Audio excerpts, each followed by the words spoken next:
The morning of my husband's funeral, his mother wore white.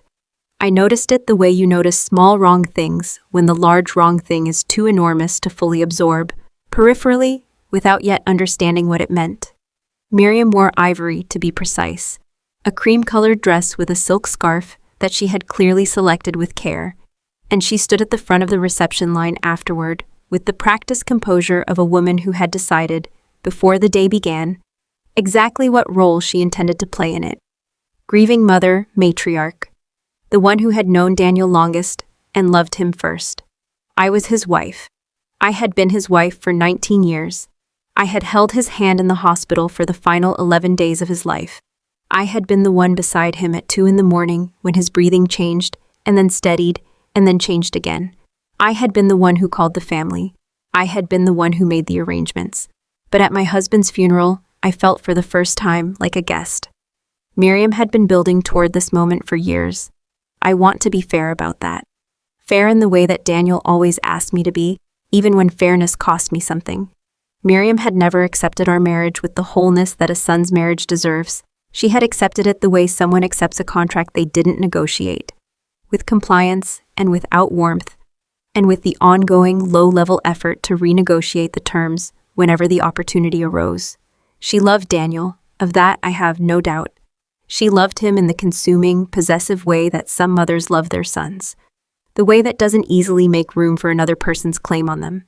What I didn't know, in the weeks and months after Daniel's death, was that Miriam had come prepared. That she and her son, my son-in-law Elliot, Daniel's younger brother, had in the interval between Daniel's diagnosis and his death, been doing something I hadn't thought to watch for. They had been moving things. And by the time I understood what had been moved, I believed, briefly and completely, that I had lost everything. My name is Caroline Ashworth, and this is the story of what my husband hid before he died, what his family tried to take after, and what a single folder in an attorney's briefcase gave back to me. Daniel Ashworth was a quiet man who built loud things. He was a structural engineer who had transitioned, in his late 30s, into real estate development, acquiring undervalued commercial properties, renovating them, and either selling or leasing them at margins that reflected the quality of his judgment. He was not aggressive in the way that some developers are. He was patient. He waited for the right properties.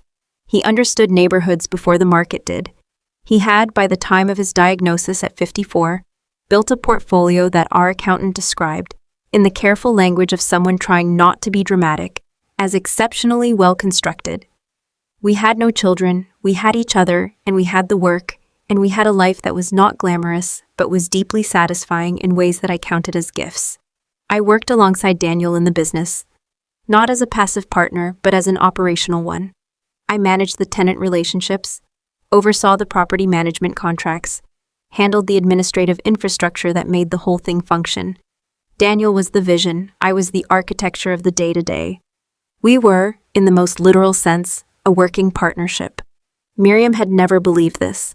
She had never believed I was genuinely contributing, that the business was ours rather than his, with me in a supporting role. She said things over the years that made this clear. Never directly, because Miriam was never direct.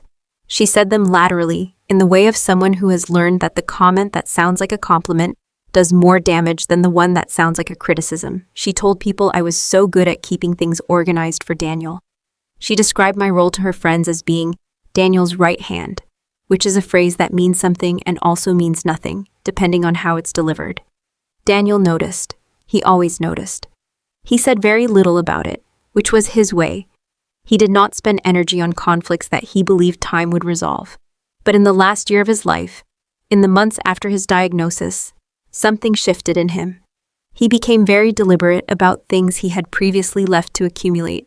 He started having long conversations with our attorney, a man named Philip Soren, that he did not always invite me to join.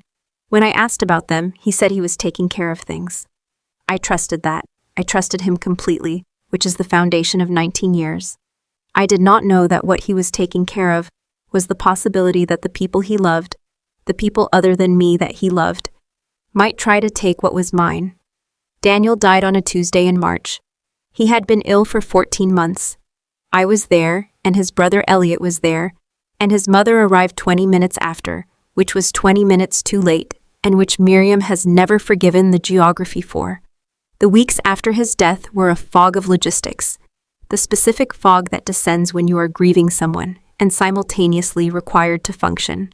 I made decisions I don't fully remember making. I received condolences from people whose names I had to look up afterward. I slept 4 or 5 hours a night and spent the rest lying in a bed that felt like a question I couldn't answer. Miriam was present throughout. She was at the house frequently, daily, in the first 2 weeks, and I was grateful for it.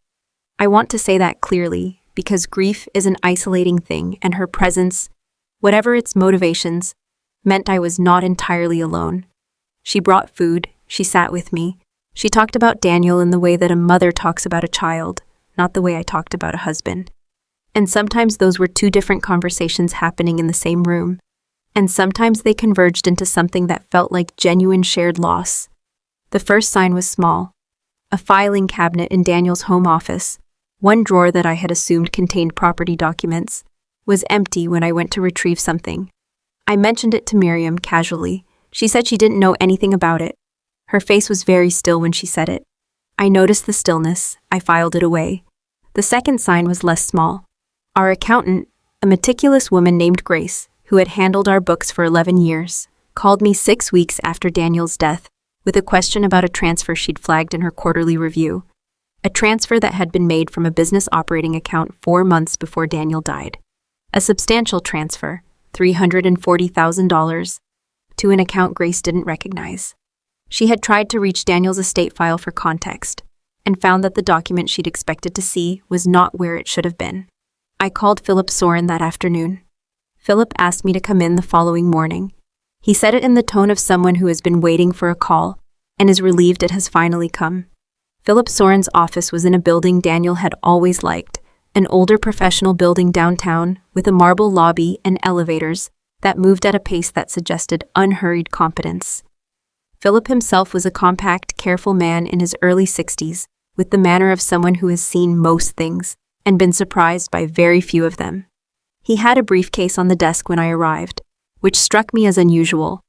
Attorneys rarely bring briefcases to their own offices, and a box of tissues on the corner of the desk that had not been there during my previous visits. He offered me water. I took it. He sat down, opened the briefcase, and removed a folder. Then he looked at me with the expression of someone about to say something that is both difficult and necessary. Daniel, he said, was very worried about you. He opened the folder to the first tab. What Daniel had done, in the 14 months between his diagnosis and his death, was construct a legal architecture around our shared assets with the same patience and precision he had brought to every development project in his career. He had not done it all at once. He had done it in layers, across multiple visits to Philip's office, driven by a concern he had expressed to Philip with increasing specificity as his illness progressed. That after his death, his family would attempt to claim assets they had no entitlement to, and that I might not have the legal standing or the documentation to defend against it effectively. He had been right.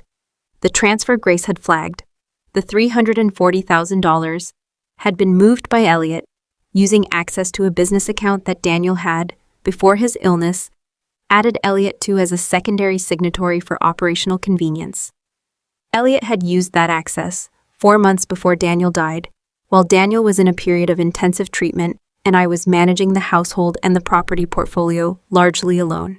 He had moved the money to an account in his own name under the justification, which he later provided in writing to Philip's office, apparently believing the justification was airtight, that Daniel had verbally authorized the transfer as an early inheritance arrangement. There was no such authorization. Philip had Daniel's signed statement, dated 2 weeks after the transfer, explicitly clarifying that no such authorization had been given and that the transfer was unauthorized. Daniel had known. He had known and said nothing to me because he was protecting me from a confrontation with his family during the period when he needed me to have whatever peace was available to us. Instead, he had documented everything with Philip and set the legal mechanism in motion. The first document Philip showed me was a declaration of that unauthorized transfer and its status. The second was a trust document, an irrevocable living trust, executed 8 months before Daniel's death, that held the entirety of our real estate portfolio.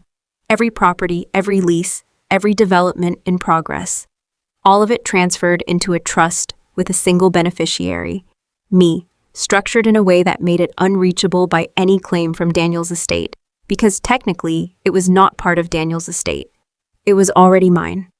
The third document was a letter, Daniel's handwriting, which I would know in any context, in any light.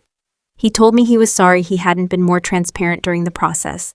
He said he'd made a judgment, possibly wrong, he acknowledged, that protecting me legally was more important than keeping me informed in real time, because informing me would have required having a conversation about his family that he was not capable of having while simultaneously trying to spend whatever time he had left being present with me rather than angry at them.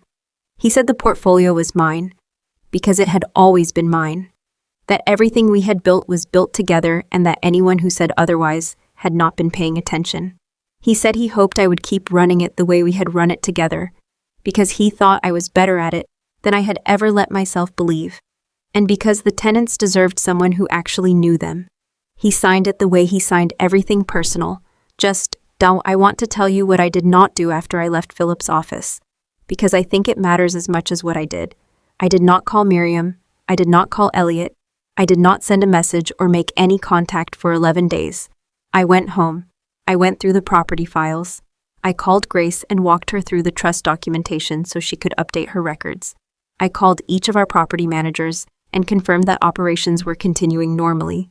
I answered tenant emails. I did the work, the same work I had always done.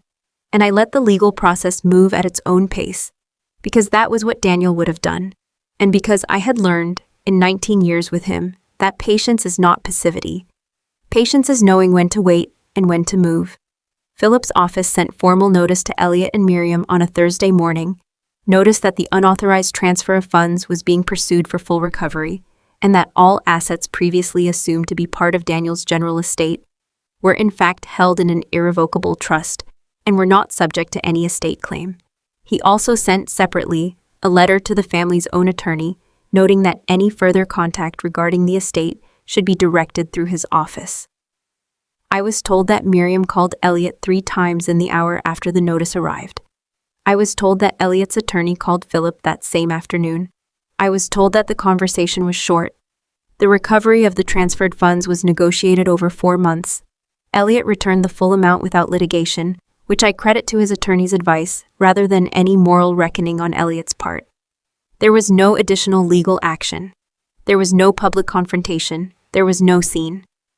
My relationship with Miriam now is a thing I find difficult to describe in simple terms.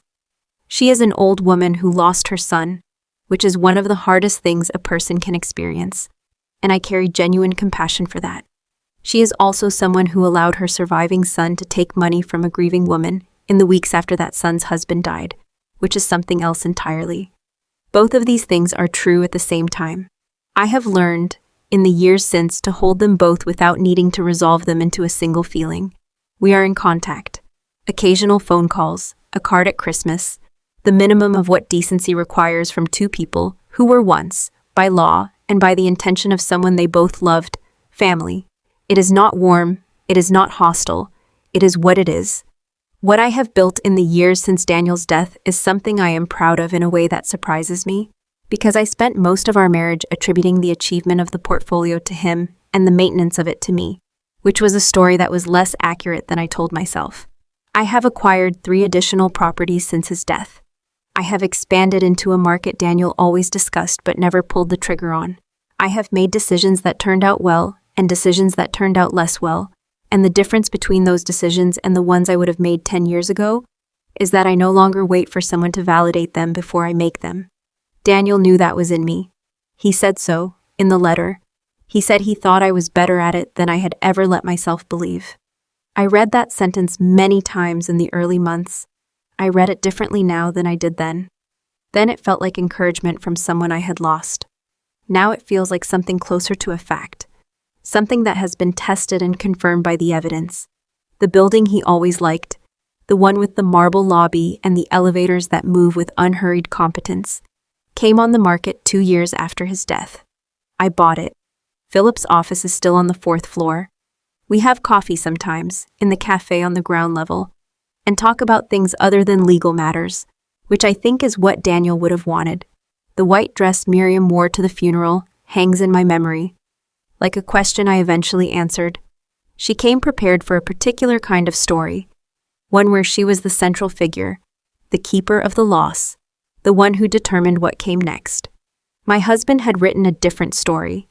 He had written it carefully, across 14 months, in legal documents and signed statements, and a letter that ends with just the letter D. That story is the one we are living. Before you go, I want to ask you something I think about often. Have you ever had someone protect you in silence, build something around you while you weren't watching because they knew something was coming that you didn't? Have you ever understood afterward exactly how much someone saw in you and what they did about it? Leave it in the comments. I want to hear it.